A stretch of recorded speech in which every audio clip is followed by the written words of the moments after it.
Nang mga oras na yun ay nagbabangayan lang sila. Kaya naman hindi nila napansin ang dalawang matanda na kanina pa pala nakikinig sa kanila. Nalaman na lang nila ng tumikhimang babae na may matalim na tingin sa kanila. Nadidismayang napailing ito. Mga kabataan nga naman sa panahon ngayon.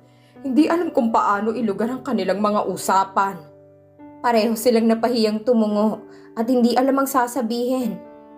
Iha, sundin mo ang payo ng lalaki. Sabat naman ng matandang lalaki, dahilan para tampalin ito ng matandang babae. Pasimple nitong inilabas ang malaking daliri, saka nagpaalam na sa kanila. Narinig mo ang lolo? Buong pagmamalaki at ngising sabi nito. Naiintindihan niya kung anong ibig kong sabihin. Napatili siya. Di sa kanya ka makipagniig. Singhal niya sa binata bago niya ito talikuran. Kailan ba natin sisimulan nang makasako ang baril ko? May birong anito, pero hindi niya pinakinggan. Binuksan niya ang kanyang pinto saka pumasok at isinara iyon. Napapailing siya at tumungo sa banyo upang maligo. Natatawa na napapailing si Norman nang makapasok ang dalaga sa unit nito. Hindi niya alam kung matutuwa ba siya o maiinis sa kainosentehan ng dalaga. Mukhang kailangan niyang mag-adjust at turuan ito ng mga bagay na kailangan nitong malaman. Ipapaalam niya rito kung anong klase ng ritual ang kailangang gawin upang makabuo ng bata. Hindi ang ipasok at iputok lang ng basta-basta. Pumasok siya sa kanyang unit at nagtungo sa balkonahe. Umaasang doon patungo ang dalaga. Ngunit wala ito roon, kaya nanlumo siya. Pumasok siya at nagtungo sa kanyang silid. Humiga siya sa kanyang kama, saka ipinikit ang mga mata. Nagbabaka sakaling makakatulog siya. Ngunit nang siya ay pumikit, mukha kaagad ng babae ang kanyang nakita. Gustuhin man niyang manatili sa ganoon ay hindi niya ginawa. Siya lang rin ang mahihirapan kapag pinilit niyang papasukin sa isip ang dalaga. Lalo na ang isipin kung gaano kalambot ang labi nito at kung paano siya natukso nang maramdaman ang katawan nito sa kanyang ibabaw. Mahina siyang napaungol at saka bumangon sa pagkakahiga. Inis niyang inihilamos sa kanyang muka ang kanyang mga kamay. What the? Mura niya. Kailan kaya siya aayain ng dalaga? Sa itsura nito mukhang hindi niya siguro kung bukas o makalawa. Baka nga nagdadalawang isip na ito dahil sa pag-uusap nila kanina. Naging matunog ang kanyang pagbuntong hininga, saka bumaling sa pader na namamagitan sa unit nilang dalawa. Fine, if that's what you want then. Hahayaan kita. Ikaw ang maghahabol sa akin. At sisiguraduhin ko sa yung papahirapan kita. Nagtatampong asik niya. Nang gabing yun ay wala siyang nagawa kundi ang lumabas ng unit niya. Naisipan niyang pumasok kahit day off niya ng gabing yon. Kailangan niyang maialis sa isip niya ang dalaga kahit panandalian lamang. Ayaw muna niyang isipin ang kanilang napagkasunduan. Oh, Norman! Nagtatakang sambit ng kanyang boss nang makita siya sa staff area. Anong ginagawa mo rito? Hindi ba't day off mo ngayon? Kailangan kong magpalamig. Tiimbagang naaniya. Bakit? Anong nangyari? Wala. O siya, tulungan mo na lamang si Cole doon. At naroon na naman yung Raul. Mukhang pinahihirapan ng kaibigan mo. Kaagad niyang sinilip si Cole at tama nga ang sinabi ng kanyang boss. Naroon ito at mukhang inaalila ang kawawang si Cole. Na walang magawa kundi ang sumunod lamang. May mga kasamahan na naman ito at mukhang nasisiyahan pa sa ginagawang pang-aasar kay Cole. Lalong nagtiim ang kanyang bagang at kaagad na nilapitan ng kaibigan. Ako na. Sige. Mukhang hindi maganda ang ekspresyon ni Cole na kaagad na umalis at hindi man lang siya tinapunan ng tingin. Hey bud! Sambit ni Raul. Pinag-uusapan ka lang namin kanina. Hindi ko alam kung ano ba talagang problema mo at kailangan mo pang idamay si Cole sa panggugulo mo sa akin. Oh, so he has a name? Napapantastikohang sabi nito. All along, I thought he is your minion. Diba, Norman? You told me before that he was your minion. Why don't you shut up?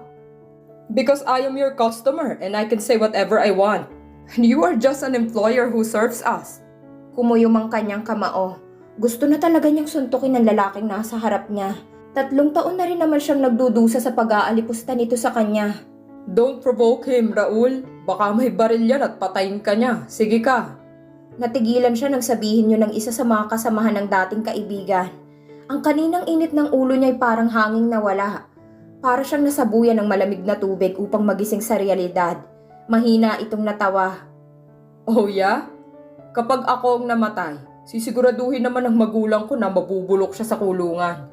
Hindi sila gaya ng ibang magulang na hahayaang gumala-gala ang kriminal sa labas, na parang wala lang. Nagtawanan ng mga kasama nito. Buti at may tumanggap pa sa'yo. Hindi ba't tinakwil ka na ng magulang mo? Hindi siya kumibo. Hinayaan na lang niyang mga ito na asarin siya. Pasok at labas sa isang tenga lang ang ginawa niya. Hanggang sa ang mga ito na ang magsawa. Natahimik na ang mga ito. Ngunit hindi pa rin umaalis sa kanyang harapan. Panay ang order ng mga ito sa kanya. 1 tequila cocktail please. Bumaling siya sa pamilyar na boses na hindi man lang niya napansin ang pagdating. Nakapangalumbaba ito sa kanya. Kumunot ang noo niya. Anong ginagawa mo rito? Bawal na ba ako rito? Sa pagkakaalam ko'y nag-invest ako ng milyong-milyong halaga rito. Gusto kong malaman kung ano ang takbo ng bar niyo. Napabuntong hininga siya, saka pa simpleng bumaling sa katabi nitong si Raul na titig kay Harleen. Pupunta sana ako sa unit mo kaso wala ka roon. Ano naman ang gagawin mo sa unit ko? Magnanakaw ako. Nanunuyang pamimiloso po ng dalaga. Common sense, Norman. Kakausapin kita, syempre. Tungkol saan? Tungkol sa kasunduan. Why waste your time on a guy like him? Sabay silang bumaling kay Raul. Ang stool nito ay malapit na sa dalaga. Maging ang mukha nito. Dahilan para mapalayo ang dalaga. Get your ugly face out of me, please. Nagbabanta ang tono ng dalaga. Ano naman ang gagawin mo kung hindi ko alisin ang mukha ko sa harap mo? Bigla ay nasiyahan siya nang makita ang pag-iba ng mukha ni Harleen. Mukhang hindi alam ni Raul kung sinong babaeng kaharap nito. Isang maling galaw lang nito tsaka ay mawawala ng maliligayang araw nito. I said get out! Hindi natinag si Raul. Hinawakan nitong braso ng dalaga. Dahilan para manlisik ang mga mata ng dalaga. You'll regret this. Magkakrus ang kamay ni Harleen habang matalim ang tingin sa lalaking kaharap niya at inirereklamang pananakit ng buong katawan sa pulis na nasa desk at ine-enteroga sila. Hindi naman niya akalaing ganong kalampang lalaki at bibigay sa maliit na suntok na kanyang pinakawalan. Kung alam lang niya sana'y kinurot na lang niya. Ngunit dahil hindi niya pinapalampas sa mga taong humahawak sa kanyang katawan, ay nalilimutan niyang kalmahin ang sarili. Hindi niya akalaing magagamit niyang natutunan niya sa taekwondo pagdating ng araw. Hindi naman sana sila aabot sa sitwasyong yon kung nakinig lamang ito. Mabuti na lamang at kasama niya si Norman na siyang witness niya sa lahat. Babae siya at may karapatan siyang depensahan ng kanyang sarili. Anang pulis. Sir, ipinakita nitong daliri na namamaga dahil sa mahigpit niyang pagkakahawak kanina. Gawain ba ng babae ang ganito? Halos pilayin na niya ako. It was for defense. Depensa niya. Huwag kang OA. Pasalamat ka't di ko yan pinutol. Still, I am calling my parents. Yeah. Go hide in your mom's skirt. Pangungutya niya. Ang lakas mo mong bastos ng babae. Magsusumbong ka rin pala sa nanay mo. Hinawakan siya ni Norman sa braso upang pakalmahin. Ngunit init na init ang kanyang ulo kaya naman kaagad niyang binawi ang braso. Don't touch me! Singhal niya saka bumaling sa lalaki. I am lawyer, and if you sue me, I will sue you back. Everything you didn't say to me, use it against you in court. So you better not sue me. Ayaw niyang magkaroon ng record sa polis at baka mawalan siya ng lisensya. Isang oras rin ang tinagal nila bago nakipag-areglo ang lalaki. Pagkatapos ay dinala nila ito sa ospital upang magamot at makita kung meron itong nabaling buto. Uuwi ka na ba? Tanong sa kanya ng binata. Oo, ayoko nang makita ang pagmumukha ng lalaking yan. Saring niya. Ikaw ba? Sabayan na kita. Anito't iginiya siya palabas. I'll drive your car. Ibinigay niya ang susi saka siya pumasok sa passenger seat. Nang makasakay ang binata ay napabuntong hininga ito. Bakit? Tanong niya. Hindi ko akalaing magaling ka pala sa martial arts. All of us actually. Aniya.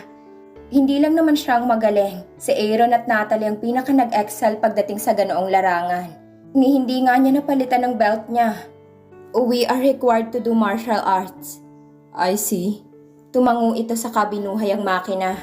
Tahimik lang silang dalawa sa daan. Walang gustong magsalita at tanging huni lang ng sasakyan sa labas ang kanilang naririnig. Tumikhim siya at bumaling sa binata. Can I go to your unit? Kumunot ang noo ng binata at hindi na alis ang tingin sa daan. Why? Let's have a drink. No, thank you. Sambit nito. I don't wanna held responsible of you. Well, I am sort of your responsibility. We have a deal, remember? Hindi muna ngayon, attorney. Kumunot ang kanyang noo. Hindi niya maintindihan kung bakit ito tumatanggi. May problema ka ba? I am trying to avoid your existence, attorney. Lalo lang lumalim ang gitla niya. Ano naman ang ginawa ko't iiwasan mo ko? It's for me to know and for you to find out. Hindi kita maintindihan. Kanina ikaw tong lumalapit sa akin tapos ngayon ay iniiwasan mo na ako. What's the deal? Bumaling sa kanyang binata. I am not telling you. Bahala kang mag-isip ng kung ano-ano. Sabi nito sa kamuling ibinalik ang tingin sa daan. Inis na humalukip-kip siya at tumahimik na lamang. Ano pala yung sasabihin mo sa akin at kailangan mo pa akong puntahan sa unit ko? Hinarap niya ang binata. Gusto ka makilala ng pamilya ko. Nag-aalala ka ba? Don't worry. I know what to do. Kailangan nating pag-usapan ng plano, Aniya. Hindi basta-basta ang daddy ko. Baka madulas tayo at malaman nila kung ano ka sa buhay ko. Don't worry. Hindi nila malalamang sperm donor mo ko. Natawa ito. Gusto ba nilang malaman ang background ko? That is what I am worried about. I told them you were a bar owner. Let's keep it that way then. Kakausapin ko na lang ang boss ko kung sakali mang mag-inspect ang daddy mo. Naging malalim ang buntong hininga niya. He will probably do that. Kailan ba nila ako gustong makilala? Sa linggo ay kasal ng pinsan ko. Nag-aalalang Aniya, bumaling siya sa binata.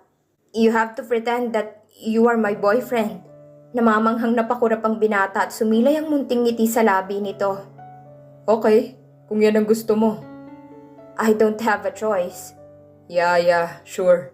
Sinamaan niya ito ng tingin. Bakit parang hindi ka man lang nape-pressure sa mga nangyayari? I am sure hanggang ngayon nag-a-adjust ka pa rin sa kasunduan natin. The only thing that I am adjusting is your temper. Anito, You should try to have fun, you know. it is not on my vocabulary. Ano bang mga nasa bokabularyo ng isang Harleen Alcantara? Bukod sa pagiging pilosopo, ano pang mga bagay na ayaw at gusto mo? Rule number 3. Mind your own business. Napabuntong hininga ang binata. Why not getting to know each other? Baka mas lumalim pa ang pagsasamahan natin at maging... We shall not go that far, Norman. Naging seryosong tono niya. I don't want to repeat myself. Okay, kung yan ang gusto mo. Anito, Ibibigay ko na lang ang number ko sa'yo at tawagan mo na lang ako kung kailan mo gusto. tumangulang siya. Muli silang natahimik hanggang sa makarating sila sa gusali ng kanilang mga apartment. Hindi na niya ipinasok sa loob ng basement ang kanyang sasakyan. Iniwan na nila ito sa gilid ng daan, kung saan may open parking. Nagpauna ang binata na pumasok sa loob at pumasok sa elevator. Akala niya hihintayin siya nito, ngunit laking gulat niya nang sumara ang elevator na hindi man lang siya binuksan. Napamaang siya habang nakatingin sa nakasarang elevator. Hindi siya makapaniwala na nakahanap siya ng lalaking daig pa ang babae kung magtampo. Napaka-sensitive at hindi niya mawari. Ano bang nasabi niya at nagtampo ito? Buntong hiningang napailing siya at hinintay na lang na bumaba ang elevator. I want to divorce him. Seryoso at nasa puntong sabi ng kanyang kliyente nang ipakita nitong larawan ng asawa at ng kabit nito. Is this enough evidence para ipawalang bisa ang aming kasal? At makasuhan ko ng adultery ang dalawang ito? Yes, since you two got married in US at legal ang divorce roon. Why don't you go and file your case there? Aniya, wala siyang planong hawakan ng ganoong klase ng kaso. Yun ang pinakaayaw niyang kaso dahil tsak niyang maririnig na naman niyang bangayan ng mag-asawa. Hindi niya maintindihan kung bakit ba nangangabit ang mga lalaki at kung bakit hindi na lang nito kumprontahin ng asawa. At bakit pa nito kailangan magpakasal kung hihiwalayan lang rin nito? Ayon sa nakasaad ay 5 taon pa lang ang pagsasama ng dalawa. Wala pang anak at mukhang maayos naman ang buhay at may magandang trabaho ang bawat isa. Pasimple niyang sinulya pa ng babae. Inalam kung saan ang problema. Napatango siya ng mahinuhang hindi lang ang lalaki ang may pagkukulang. Sa itsura ng babae mukha itong napudpud ng gusto sa trabaho at walang oras para uwian ng asawa. Mukhang magkaedad lang rin naman sila, ngunit halos kinain na ito sa sobrang katandaan. Namumugto at nangingitim pa ang mga mata. Ma'am, I think that you should just confront your husband and talk things through. Saad niya, saka isinara ang folder ng kasong ipinafile nito. Mag-counseling kayo dahil mukhang hindi lang ang lalaki ang may problema. So you think I am the problem? Galit nitong Ani sa kanya. I don't say that. Palihim siyang napabuntong hininga. Tuloy ay hindi niya maiwasang isipin kung anong sinabi ni Norman sa kanya noon. I have to deal with the one who doesn't. Common sense. Nawawala talagang common sense ng isang tao, lalo na kapag galit. Lalong-lalo na rin kapag galit ka at babae ka. Ngayon ay alam na niya. I am sorry but I will not continue this case against your husband. I know that he is cheating and you have the right to get mad. But ma'am, you have to look on the other side of the story first. Saad niya. You have to talk to your husband. Hindi solusyon na i-divorce mo siya dahil lang sa nangabit siya. Akala ko matutulungan mo ako. You have the title of the Alcantara. Hangang-hanga pa sa'yong ilan sa mga katrabaho ko. Bagamat seryoso na siya at mas lalo pa siyang sumeryoso, nawala ang emosyon sa kanyang mga mata. Well, you certainly not know me pretty well, ma'am. Kung dahil lang sa apelyido ko kaya mo ako gustong kunin bilang abogado, you are dismissed. I would never waste my time for the likes of you. You? Nanggigigil na Anito bago tuluyang umalis. Pagod na isinandal niya ang kanyang likod sa sandalan ng kanyang swivel chair. Saka ipinikit ang kanyang mga mata. Dahil sa pagod ay hindi niya namalayang nakatulog siya at hapon na nang siya ay magising. Lumabas siya ng kanyang opisina at lumapit sa desk ng kanyang sekretarya. Wala na bang kliyente? Umiling ito. Yes po ma'am, pero kanina ay narito ang daddy niyo. What? Nabalot siya ng pag-aalala. Anong ginawa niya rito? Gusto po niya kayong kausapin, kaya lang po ay tulog kayo, kaya po umalis na siya. Galit ba siya? Umiling ito. Hindi naman po ma'am, pero nag-iwan po siya ng paper bag rito. Iniabot nito sa kanyang paper bag. Sa loob ay may 4 na baonan at isang kapiraso ng papel. Anak, nagluto ako ng hapunan para sa'yo at para sa iyong kasintahan. Eat healthy and on time, sweetie. I love you. Always. Napangiti siya nang mabasa ang huling kataga. Galing yun sa kanyang ina. Ang kaninang pagod niyang katawan ay nabuhayan. Umuwi kayo ng maaga. Hanya sa kanyang sekretarya. Mauuna na ako. Yes, attorney. Tinalikuran niya ito at saka bumalik sa kanyang opisina. Inayos niyang sarili at ang mga papel na nagkalat sa kanyang mesa bago siya umalis. Nag-drive siya patungo sa bar ni Norman para sana ibigay ang ipinadala ng kanyang ina. Proud siyang ipatikim kay Norman ang luto ng kanyang ina. Pagkababa niya sa kanyang sasakyan ay sumili pa muna siya sa salamin upang tingnan ng sarili. Akma niyang tatanggalin ang tali ng kanyang buhok. Na mapagtanto kung ano ang kanyang ginagawa ay mahina siyang napamura. Ayaw niyang isipin ito na nagpapaganda siya rito. Ano naman kung mukhang gurang ang ayos niya? Ano naman kung nakapusod ang buhok niya at may intimidating na aura siya?